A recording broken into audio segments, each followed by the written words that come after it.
I mean, it's a rivalry, and it's a rivalry game. So is it November? Is it, the Open Cup from a few years ago where we beat them? Is it just all the games down there? I mean, it's all together, and for sure, at this stage, for us, it's about how we respond to our last game as much as anything. But it's a rivalry game, so it's going to be intense. It's going to be a usual Portland-Seattle game, and yeah, last November stays with us a little bit.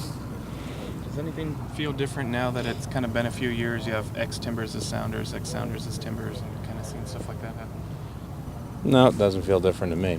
I don't think it feels different to them. So I think it's something that's always going to be there, just because of the historical tradition of the two cities and the tradition that goes back all the way to '74. In the NASL. I mean, it's not something that you're going to change. Just because you got, just because you had Figo go from Barcelona to Real Madrid, I don't think changed that rivalry any bit.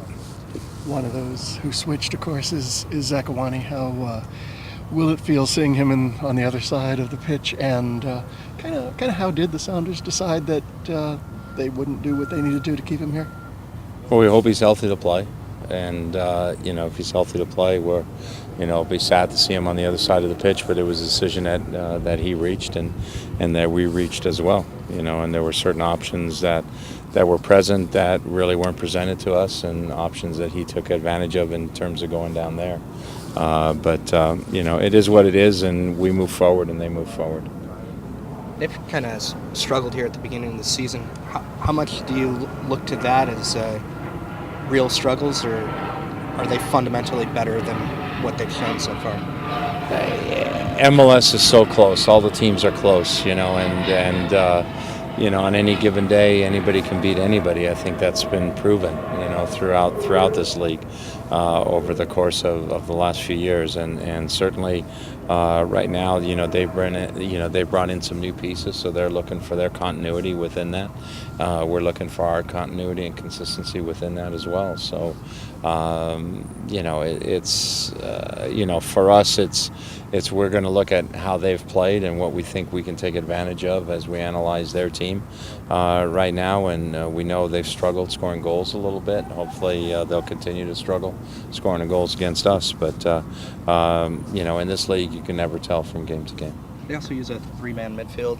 You've run into that past couple of weeks. So are you going to continue what you've been doing there? Yeah, we'll see. We get Clint Dempsey back, which is a big plus for us. So we'll see how all that fits back together. How is Jaleel, starting back there, change y'all at all? No, I mean, Jaleel is an experienced player in this league. I mean, he's had 2 full seasons starting in the back for Chicago as a center back and as an outside back, and we're very confident with his ability to play there. We've got Zach Scott as well as another alternative who's played a number of games for us back there as well. So we're very confident with either option, and Jaleel is an experienced player in this league. So it might mean Marshall maybe plays left of center. Maybe Marshall plays right of center. Jaleel plays left of center. That's something I will sort away this week. What was the thought process on signing Parsa Main at this point, and what sort of role do you see for him? We're just trying to work everything out. We had seen enough of him in preseason that we wanted to sign him. It just took a little while to get all the I's dotted and the T's crossed, to get everything right. And once we finally got it right, we were able to finalize the contract. But he's somebody that, just like he showed on Sunday in the reserve game, he has an ability to score goals. He's technically very, very sound. He's got, good touch. He's got a good explosion, and so he's somebody that's gonna be important to us as we move forward in this season. With rivalry matches, obviously emotions are heightened. The Timbers come into this not having won something this season. They might strike out more so than other matches. Do you focus at all on the mental preparation of getting your guys ready to play a physical match that might be more heightened? Do you kind of get what I'm saying here? I'm not asking it very well. Sorry. Yeah, I mean, one is One is if we have to motivate a Seattle player for a Seattle-Portland match, then he hasn't really identified with the spirit of the club per se. But I think most of our guys know what these games mean and what the rivalry is. Obviously when a team's in search of points, but we're in search of points as well. Games become hard and games become athletic, and people challenge, for balls and go in a certain way. We got to make sure that we play hard and we're ready for a fight and we're ready for a battle, but we got to keep our heads, keep our composure about us, and and not do anything silly. Your next 3 are all on the road. What is this team? What about this team, I guess, has you thinking they're ready for a road stretch like that? I mean, I think we can play well on the road. It's like I've said before. People come into our place and it's all obviously great motivation for them. Toronto comes into our place and it's their first game, and so they're highly motivated. Columbus comes in, sees a full house, and they're motivated to play. So from that standpoint, teams play usually their best road game against us. And I think if you talk to Berhalter as to how he felt his team played, he thought they played pretty well. But for us, going on the road, again, is something that we feel confident about. We feel we have a team that can play well on the road. We have a team that we feel is experienced enough to deal with the emotions and the opponents, fans, and all of that thing, and we just have to be prepared in that way. You guys dealt with some adversity already this season, with players being out with injuries and the delay in Montreal, things like that. What do you like about how this team has come out of the first month? I think we've played well. I think we've been in all 4 games. I think, again, when you look at our game against Toronto, which we lost. If you look at the 2 losses, because people always want to look at losses.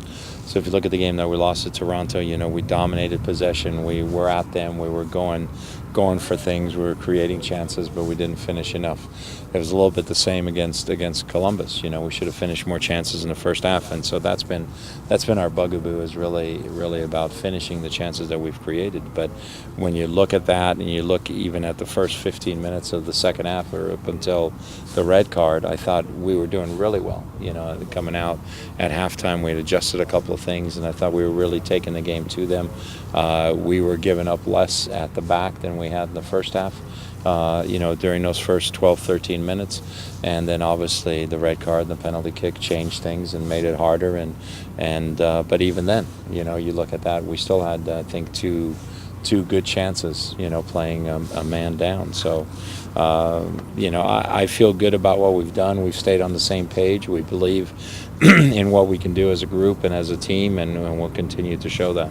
That 5 different guys score for you. Did you envision having the scoring spread out as much as it's been so far? I wanted the scoring to be spread out. You hope that somebody would get 2 or 3 at this stage as well. But I just think we need to get more goals. We've had chances to get more goals, and there's guys who could certainly have more goals at this stage, and that's the real crux of what we need to work on, making sure that we have a better percentage of finishing the chances we create. You never know when the camera's going to be on you, and I guess the camera saw you after the game talking to Chad Marshall, and people want to make certain assumptions about it, I guess. Is there anything you want to... Exactly. It's like somebody sees somebody walk down the street and they've got, flaming red hair and maybe have piercings all over their bodies and tattoos, and so they assume that maybe this person is not necessarily a good person, okay, or something. And so, so for me, my situation at the end of the game, I wanted to ask Chad a question because I knew he was close to the action, and I was asking him about the referee and whether the referee talked to them at the end of the game, and that was my question to him. And I know at the point I was amped up because I was a little upset, with the refereeing, and I know when I get amped up, my arms start flailing, and so people then take an assumption, but you shouldn't assume, because it makes an ass out of you and me. And I think there are a lot of people that assume things on that.